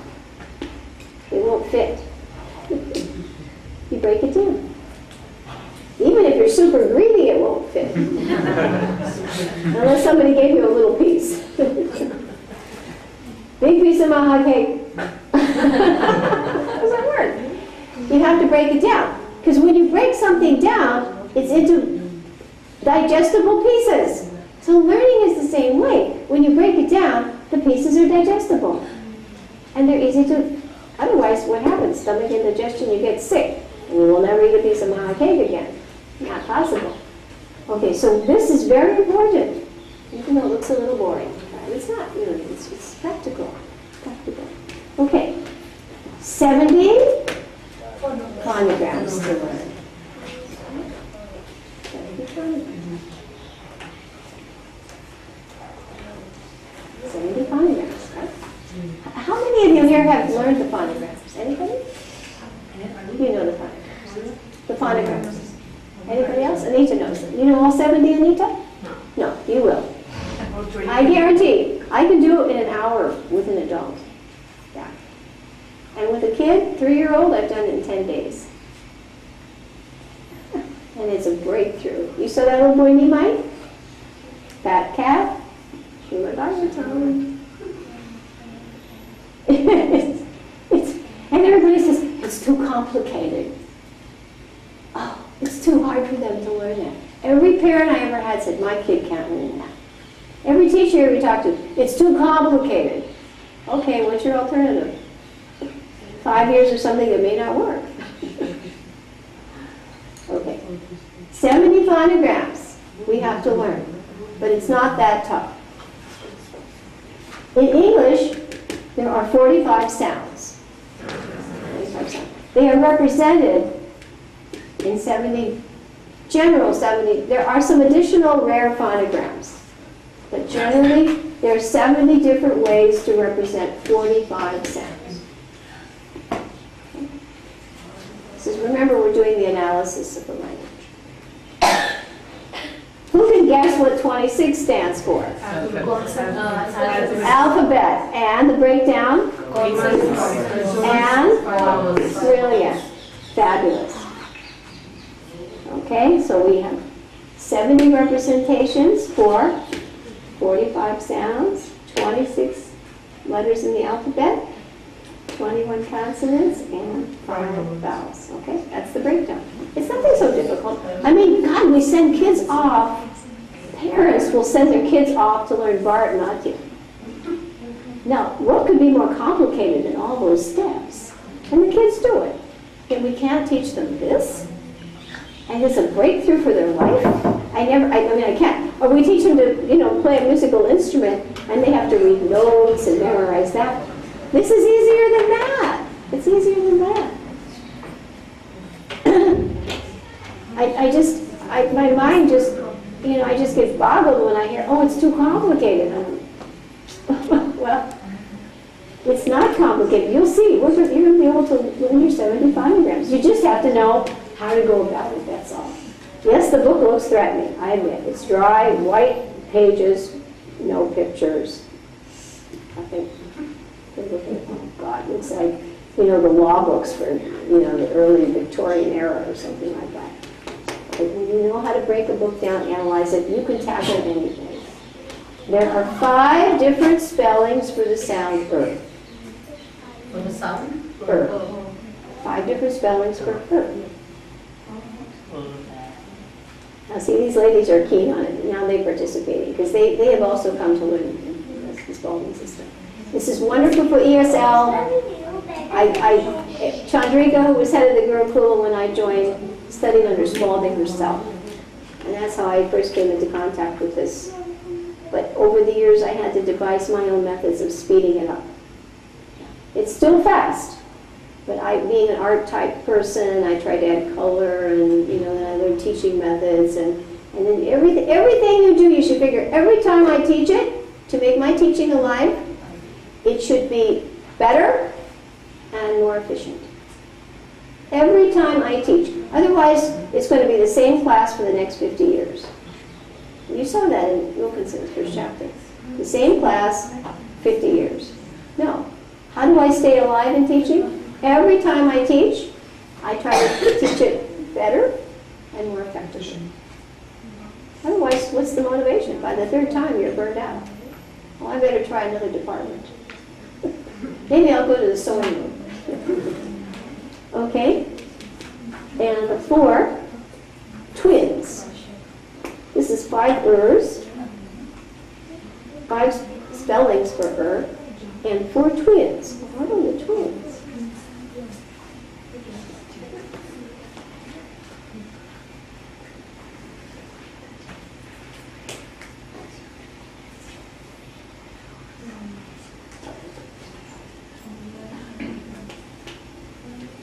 Now, I don't know. No, do you have your color chart you want to hand to me? How many of you have these with you? Do they have these? They have the black and white version. Black and white, not color. We have it. Oh, but you don't have it in color. Okay, so this is something they all have to have. I'll have to send in the master. They have to have this. We only have this part. We have this, but But in black and and white. white. Yeah, black and white. I brought those along too. That's not helpful. Color is not sense gratification. Don't let anybody tell you that. Color is right brain classifier. And it stimulates the right brain. It activates it. I keep telling people, if you go to the fruit stand and you have you're color blind, you cannot tell the lemons from the limes. Black and white doesn't help you. Color is immediate classifier, right? You see this? First of all, it attracts, right? It attracts you more than this.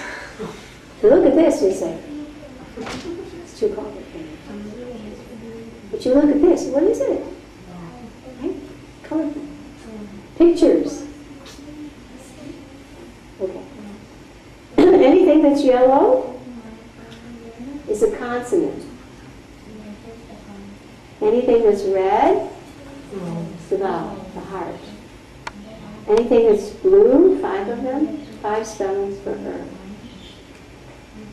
After that, we have the rest of it's fixed combinations. That means 2 or more letters that are underlined that together make 1 or more sounds. And they're fixed. Okay? So we have how many consonants? 21 consonants, right? And those are yellow. And the vowel is the heart of a syllable, right? You cannot make a syllable without a vowel sound because it's the aspirant. Just in Sanskrit or Hindi. It's coming from the diaphragm and it's uninterrupted. You just change the shape of the mouth. Ah, E, O, U, but you don't break it. The consonants are the gutturals or the in English it's not that classified, but in Hindi and Sanskrit, wherever the sound is broken, that identifies the consonant. Right? So you already know more about language than most people do in English. It's there, but they don't know this. So we have 21 consonants, 5 vowels, and 5 words. From that point on, we have, if you see the chart, you see 2 orange, okay, 2 green, 2 purple, and 2 pink. Those are twins. In English, there's a rule that if I have a vowel sound at the end of a word, I have to put a W or a Y on it. So if I have a sound at the end of a word that's an A sound, it has to have a Y on it, or a W. And if it's in the middle of the word, it doesn't. So these twins mean I make the same sound, but this is the ending spelling, and this is the internal spelling. Now mind you, realize how elevated, somebody said this is too complicated, how advanced a beginning child is who knows this and can explain it, and they can. Their understanding of an English at 5 is more than an English professor who doesn't know spelling. Now some people said to me, well my kid's 11. Should he bother to learn Spalding? He already knows how to spell. I said, everyone benefits from knowing Spalding. You will know the why, even if you know how to spell. Because you probably learned from memorization. But you didn't learn the logic. Okay? And the statistics are, we'll put this over here as one branch. This is very important. The statistics are overwhelming. I forgot to do this. This is the motivator I left out. The argument. Let us take English. 50% of the words in English are spelled the way they look, and 50% are not. That means you have 50-50 chance of getting it right. That's not so good. Is that very good? English is an easy language except for spelling. People say it doesn't make any sense. Especially ESL people. Now people who learned it from the time they grew up, they don't question see and say and memorize, and they don't know why it's spelled this way. They never even thought about why Colonel has no R in it. Crazy. If you know Spalding, you want to know what your chances are of getting it right? You tell me if you don't think this is a good argument.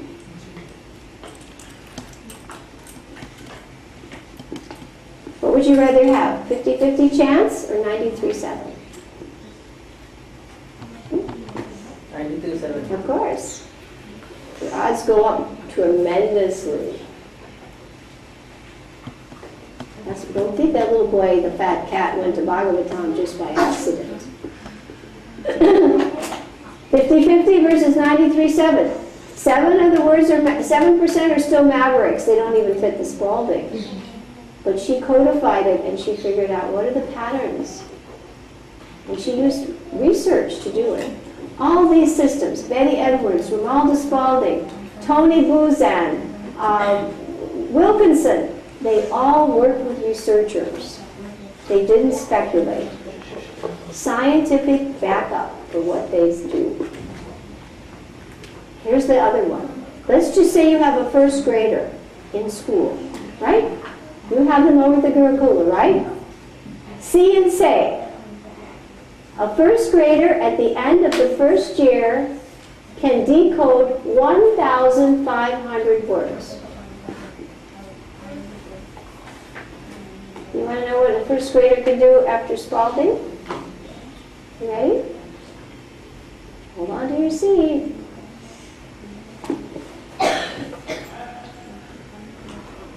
$24,000 words.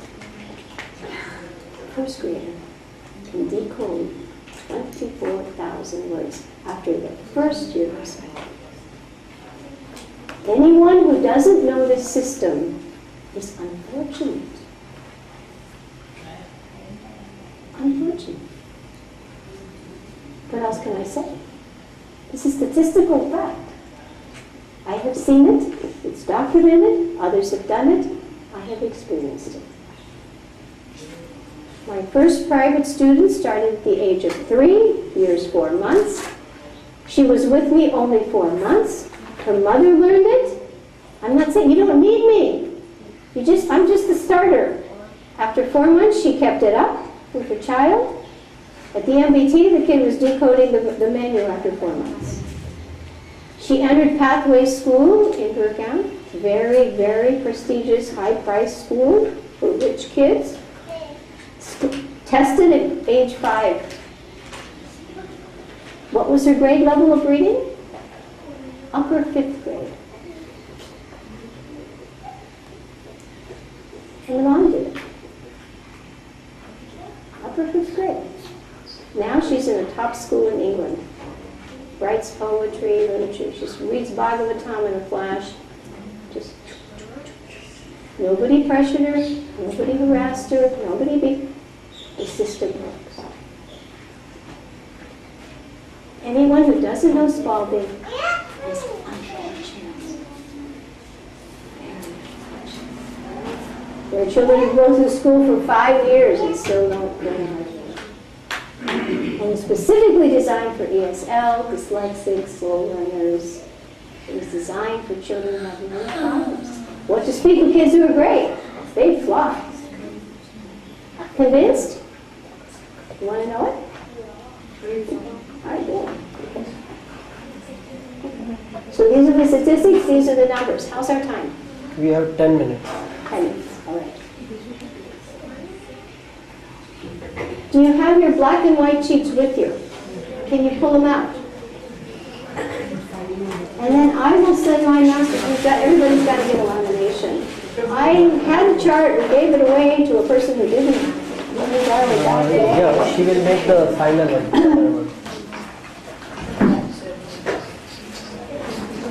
And I will ask your opinion. After we do this, the way we do things, if you believe it's too complicated, I cannot imagine you would. And even if you think it's complicated, when you see the statistics, it's a little bit worth it. It's compared to people who say, I have a computer, but I don't want my child to take touch typing. It's too complicated. Let him hunt and peck the rest of his life.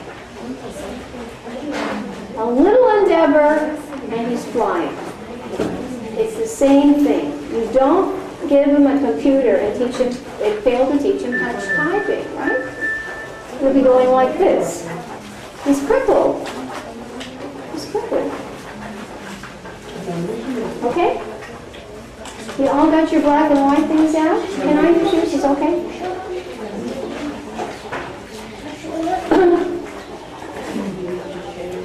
I have some extras along here. I'll get those out because I brought some more black and whites. I don't have colored ones.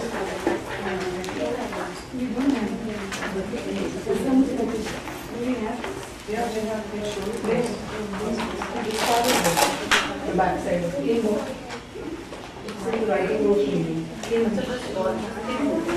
You can also get this photocopy. This is the photocopy of the chart. It's not so great, but they can see with the CD. Do they have the CD also? Yes, I had given. Do you all have the CD, by the way, the phonogram CD? I think we need to have it. Yeah. Okay, who else needs a black and white chart? You can stay seated. We can pass them back. Anybody else need a black and white chart? Right? Raise your hand. तुम्ही किती लक्ष द्या ते देता येत तुमच्याकडे आहे का ते very good. And who else? This is on two sides. Now the first side is for learning and the second side is for advanced testing. Because you have to have links before, easy links before you go to something harder. Who else needs? Okay. It's a little bit chopped off here. Lokeshwar also needs. That's it. Maybe you can share. I'll get those ordered right away.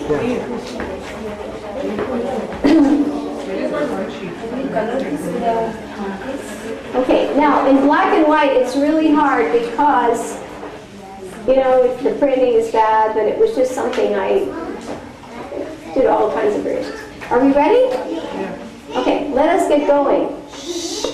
How many minutes? 1? 2? Let's learn one row. We have 5 minutes, so we can do one row. We might be able to do the consonants. Are we ready? Okay, we use the fast study method. Repeat, go down, go back, repeat. Repeat, go down, go back, repeat. When I say a phonogram, I do not include a vowel sound. It's not like Hindi. The vowel is built in. Somebody's little timer's going on here. Do not put an ah or an or oo. Just say crisply the consonant. Like when I say b, you just go b. Right? And you'll hear when you play the CD, I say it exactly that way. Repeat it exactly as I say it. Because in English, the vowel will follow. It's not built in, like the matrix in Hindi. Okay, everyone say the first one, touch. Your first phonogram, it's in script here. And on the back, the problem is this is clearer to see, but this is for advanced practice. When you don't need the links. And it's the way print is. You're not going to get a book that's in color with cartoons. But you need that link to get to that. Okay? And this was my own invention. This is how I helped speed up the process. That's what's the fun in teaching. How do I take a system and speed it up? Okay, everybody loud. Kids too. The children should be learning these phonograms. Come on, Raghav, sit with your mom and say it. They're here to learn this. Ready? Gandharvika? You have to know these. You're going to be expected to do this at home. You've come all this way to learn this system. Don't waste the opportunity. Sit with your mommies because they're going to be going over this with you at home. And the mommy can do it. Nitai had me 1 week. Nimai. 1 week. His mom did it. Krishna Priya, 4 months. At 3 years, 4 months. Her mom did it. Manju did it. And she still keeps up. Don't expect the school to do it. Schools have transition. Right? The revolving door. Teacher that's doing it 1 year may be out the door the next. This is one of those instances, don't let the school stand in the way of an education. Some of these parents, their kids are in school.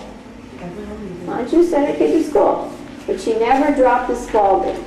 And she showed it to the principal, and the principal came to me, and I went and taught the school. Pathways does spalding. And all their 4-year-olds can read. They're sharp. Okay, but. Kids have to say too. Ready? But. Okay, next phonogram is two sounds.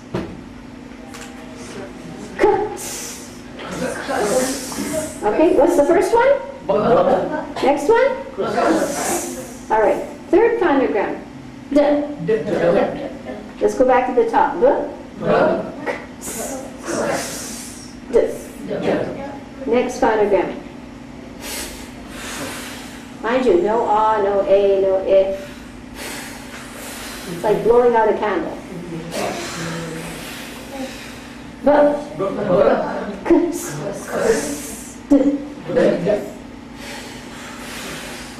Next phonogram. Uh-oh. Two sounds. No, I saw her doing something. She was touching the wall. I just said, uh-oh. I said the next photograph. My mother was so strict. I touched the wall. Don't touch the wall. They leave finger marks, right? Two sounds for the next phonogram. Ready? Good job. She can learn them too. Yes, you know, age is no. I mean, little kids can do so much. We underestimate them. Good job. Very good.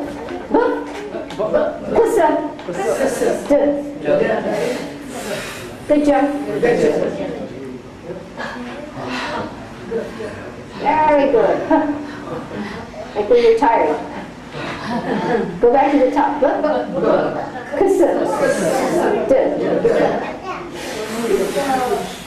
Good job. And guess what? We finished 7. All right? Let's do it down once and then we're going to go backwards. The idea is to mix them all up and be completely expert in what you know.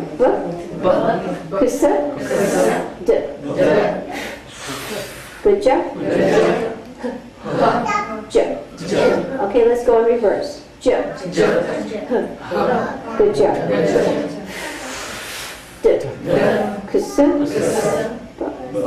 That's how fast it goes. Now, these are consonants are easy. The vowels get to be a little more complicated. Some vowels have 3, some vowels have 2. The last phonogram has 6. But we have figured out tricks to make it easy and fast. Over the years, you learn little tricks. So already you know 7 out of 70, the job is on its way, right? And tomorrow, we will get right into this, and we will learn the phonograms. Okay? And I will order the color sheets right off the bat. Even if you don't have them, we'll work from this and you work from your black and white. And I'm sorry, I ever get, the last thing you do is you give away your originals. I gave it away to somebody, and I realized she wasn't really teaching material, and I asked to borrow it back, and oh yeah, I'll bring it, and it just. But then he gave away one to somebody and somebody else. But we will try to get the big charts. I have this done big. For the time being, maybe we can use the color pencils. Yeah, you can take color pencils. You should do that. Actually, you have a little guidebook. I made this for the Pathway School, and the center of the guidebook has the phonograms, and that's how we taught it. We colored it in, and the teachers learned them in an hour. 1 hour is not a big chunk out of the human form of life. If it's your key to fast reading, is it? And good spelling. It's not a lot. So tomorrow, first we'll go into a little bit about the law of the learner. We'll have our dramas. These girls are going to have. And I want the children to be assigned a skit. There are complaints in that first law. What do kids say about their teachers? 7 of them. Oh, his head is in the clouds. All he does is lecture, lecture, lecture. So Gandharvika has to do the first one. And you will have to do Rasika number 2, complaint. You have to memorize it, okay, in the first chapter. Okay, you'll have to come up and you'll have to say, whatever your teacher does, it's not so good. It's one of the 3 problems, major problems. You will do number 3, complaint, okay? You help him find, where's your mom? There you go, number 3, complaint. You find it in the Law of the Learner, in the section on TDM, the diagnostic machine, teacher's diagnostic machine. Number 4, Bhagava. Number 4 complaint, you're going to come up here and you're going to tell everybody. And number 5 complaint, Nityananda. And number 6 complaint, yeah, you're number 5. Do you have any more children here? Oh, you. Number 6 complaint, and who's number 7? Gauranga. Number 7. Yeah, he's hiding. Number 7 complaint, Gauranga. Okay, y'all got your skits to memorize, right?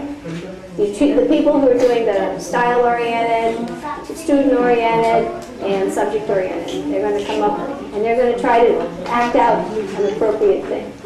Okay? And we'll try to master your phonograms tomorrow. Sound good, program?